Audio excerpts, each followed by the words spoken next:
नमस्कार मित्रमैत्रिणींनो, 80व्या स्वातंत्र्य दिनाच्या तुम्हा सगळ्यांना खूप खूप शुभेच्छा. आजच्या व्हिडिओचा विषय आहे लाल किल्ल्यावरून आपले प्रधानमंत्री नरेंद्र मोदी यांनी दिलेलं आजचं भाषण. हे भाषण पाहिलं तर फार भारी वाटतं की खूप छान छान मोठ्या मोठ्या घोषणा केलेल्या आहे, मोठी स्वप्न दाखवलेली आहे. पण या भाषणाच्या निमित्ताने मी तुम्हाला त्यांच्या काही आधीच्या भाषणांची आठवण करून देणार आहे आणि त्यामुळे आधीची भाषणं आणि आत्ताची भाषणं आपल्याला कम्पेअर करून बघता येईल. आता काही लोक ते त्यांनी खिशाला लावलेला जो तिरंगा होता त्याच्यामध्ये वरती हिरवा आहे आणि जो ऑरेंज कलर जो वरती असतो तो खाली केलेला आहे, ह्या अशा काही चुका लोक दाखवत आहेत. आपण काही त्याच्यावर बोलणार नाही.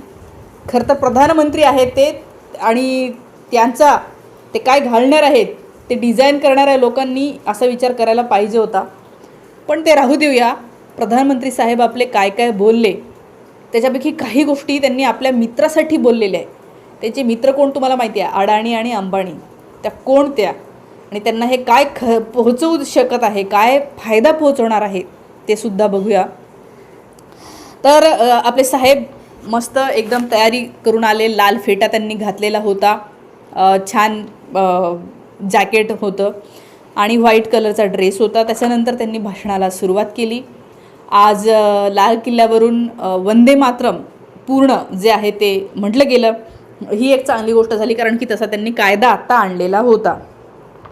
भाषणामध्ये त्यांनी खूप गोष्टी सांगितल्या की कसं 2014च्या आधी भारत प्रगती करू शकत नव्हता, रफ्तार नव्हती, आता रफ्तार वाढलेली आहे, आपली आता इकॉनॉमी ग्रो झालेली आहे, टेक्नॉलॉजी वाढलेली आहे, डेटा आलेला आहे, असं सगळं सांगितलं. त्याच्यानंतर ते म्हणाले की आपण आत्मविश्वास, आत्मगौरव आणि आत्मनिर्भर ह्या गोष्टी जर असेल तर आपण खूप पुढे जाऊ.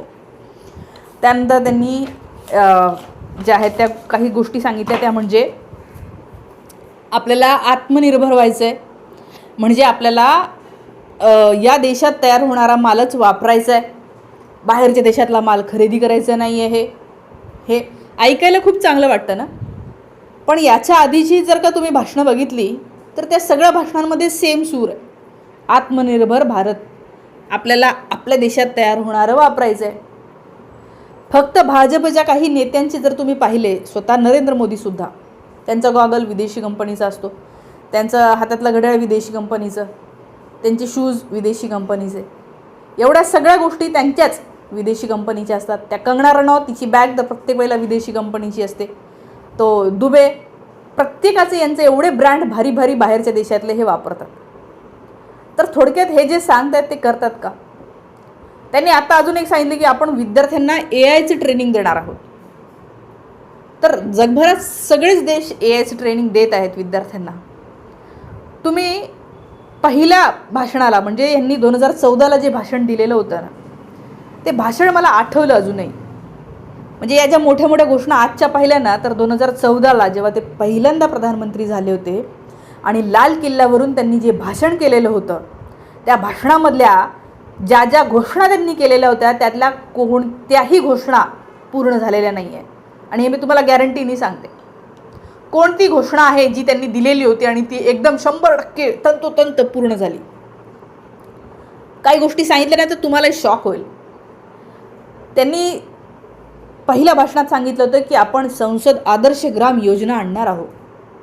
याच्यामुळे काय होईल तर जे सगळे सांसद असणार आहेत, जे खासदार असणार आहेत, त्या प्रत्येक खासदारांनी आपल्या मतदारसंघात एक गाव दत्तक घ्यायचं आणि मग दत्तक घेतलेल्या गावाचा सर्वांगीण विकास करायचा, आदर्श गाव करायचं बाकीच्या गावांपेक्षा. मग आदर्श गाव म्हणजे काय? शाळा एकदम भारी असेल, रस्ते चांगले असतील, प्रत्येकाच्या घराला पाणी येत असेल, इलेक्ट्रिसिटी असेल, गावात लायब्ररी असेल, लोक सुदृढ असतील, कचरा इकडे तिकडे टाकणार नाही, कचरा पेट्या असतील, है ना, ड्रेनेजची व्यवस्था व्यवस्थित असेल, किमान एवढं असेल प्रत्येक गावामध्ये.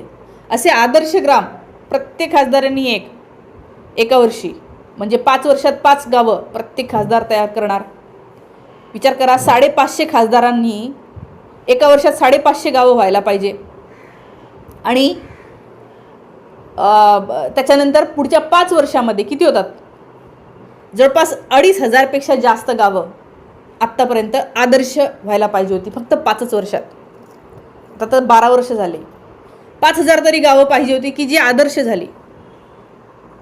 आता तुम्ही 5,000 सोडा हो, जी गावं प्रधानमंत्री नरेंद्र मोदी यांनी दत्तक घेतलेली होती वाराणसीच्या आसपासची, त्या गावाचं तुम्ही ऑडिट जाऊन बघा, त्या गावाची अवस्था तुम्ही जाऊन बघा.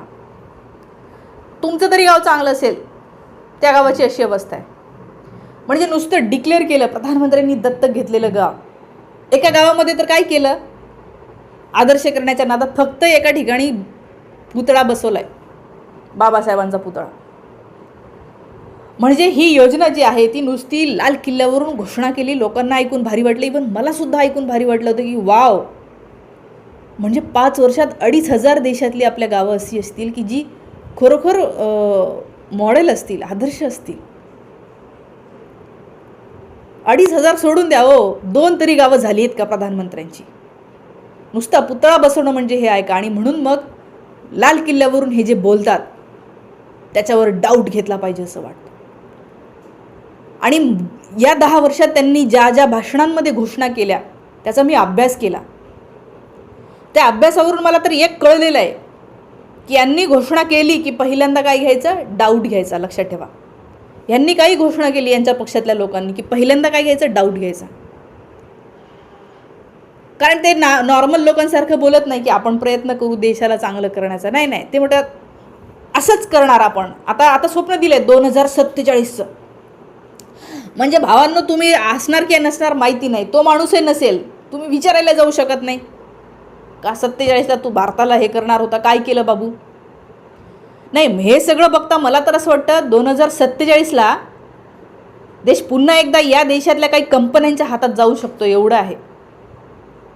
जशी ईस्ट इंडिया कंपनी आली ना भारतामध्ये, पहिल्यांदा व्यापारी म्हणून आली होती. व्यापारी, लोकांना वाटायचं हे व्यापारी आहेत, जाऊ दे काय व्यापार करतायत, लक्ष नाही दिलं.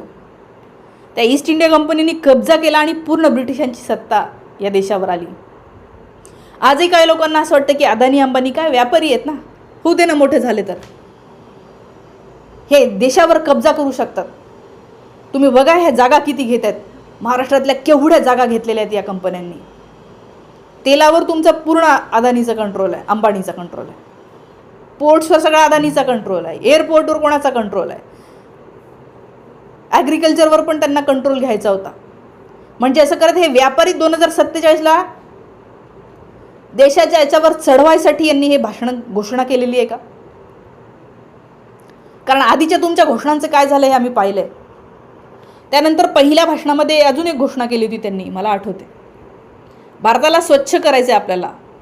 गांधीजींची जयंती आहे, 150वी जयंती होती 2019ला. त्या 150व्या जयंतीपर्यंत भारत स्वच्छ झाला पाहिजे म्हणून स्वच्छ भारत मिशन लॉन्च केलं होतं. तुम्ही आम्ही वापरतो त्या पैशावर नाही ना, पैशाच्या नोटीवर तो गांधीजींचा चष्मा आहे, स्वच्छ भारत लिहिलेला आहे. त्या स्वच्छ भारतच्या निमित्ताने फक्त प्रत्येक नोटीवर तो स्वच्छ भारतचा चष्मा आला आहे. बाकी रस्ते स्वच्छ झालेत का, क्लीन झाले? काय झालं? रस्ते स्वच्छ झालेले नाही आहेत, उलट कचरा वाढला आहे, प्लास्टिकचा कचरा वाढला आहे. आणि हा प्लास्टिकचा कचरा कशामुळे वाढला माहिती आहे का? त्यांचे मित्र अंबानी. आज देशातल्या ऑइल कंपन्या, तेल पेट्रोलियमच्या कंपन्या आहे अंबानीकडे. पेट्रोलियममधून वेस्ट मटेरियल निघतं, रेसिड्यू त्याच्यापासून प्लास्टिक बनतं. तर हा जे वेस्ट मटेरियल आहे ते विकलं गेलं पाहिजे, त्याच्यातून फायदा करता आला पाहिजे म्हणून प्लॅस्टिकच्या कंपन्या वाढू दिल्या त्यांना फायदा पोहोचवण्यासाठी. आणि हे प्लास्टिक सर्व जनतेच्या माथी मारलं. आज प्लास्टिक रस्त्याने कुठे जा बारीक बारीक कण पडलेले असतात. 1000 वर्ष प्लास्टिक नष्ट होत नाही. प्लास्टिक कार्सिनोजेनिक आहे, म्हणजे कॅन्सर कॉझिंग आहे. तुमच्या पोटामध्ये गेलं, तुमच्या अन्नातून गेलं, पाण्यातून गेलं तर ते घातक आहे. आणि आज प्लास्टिकचे असे बारीक कण, प्लास्टिक बघा उन्हात तापल्याच्या नंतर जे झिरझिर होतं ना, ते बारीक कण नाकात जात आहेत, पाण्यात जात आहेत, जेवणात जात आहेत. लोक सगळे आर्टिफिशियल कपडे वापरत आहेत, नायलॉनचे, टेरिलॉनचे, त्याच्यातून ते जात आहे. कशामुळे? प्लास्टिकचे मालक आहेत हे, आणि या मालकांच्या यांच्यासाठी त्यांनी हे केलं आहे. दुसरी घोषणा केली, सगळ्यात महत्त्वाची, लक्षात घ्या, न्यूक्लिअर पॉवर बनवणार आहे इंडियाला म्हणे. भारताला आता भारताची एनर्जी नीड जी आहे, तर ते म्हणाले की आता आपल्याला इलेक्ट्रिसिटी आहे ना न्यूक्लिअर एनर्जीपासून बनवणार. तुम्हाला माहीत आहे ज्या ज्या ठिकाणी न्यूक्लिअर प्लांट आलेले आहेत त्या ठिकाणी पुढच्या त्या 30 किलोमीटर एरियातले गावातले लोक भयंकर घाणेरडे काहीच्या काही आजार झालेले आहेत, कळलंसुद्धा नाही त्यांना, इलाज नाही आहे, बकाल, तिथं कोणी राहू शकत नाही अशी अवस्था आहे, शेतातून काहीही पिकत नाही, प्राणीसुद्धा नद्यांमध्ये पाण्यांमध्ये तिथे जगत नाही आहेत. न्यूक्लिअर पॉवरची आत्ता गरज नाही आहे. पाणी आपल्याकडे एवढं आहे की त्याच्यातनं इलेक्ट्रिसिटी तयार होऊ शकते, सोलर एवढं आहे की त्याच्यातनं इलेक्ट्रिसिटी तयार होऊ शकते. पण न्यूक्लिअर कोणासाठी आणायचं आहे? बघा तुम्ही यांचे मित्र. आता बघा, मी मध्य प्रदेशमध्ये गेली होती मागच्या आठवड्यात, काही व्हिडिओ टाकलेत. या मध्य प्रदेशामध्ये छिंदवाडा जिल्ह्यामध्ये न्यूक्लिअर प्लांट येतो आहे. अदानीने त्या ठिकाणी जागा जी आहे ती ॲक्वायर केली आणि भिंती बांधल्या. त्या लोकांची अवस्था बघा, त्या लोकांना पैसे मिळालेले नाही आहेत जमिनीचे.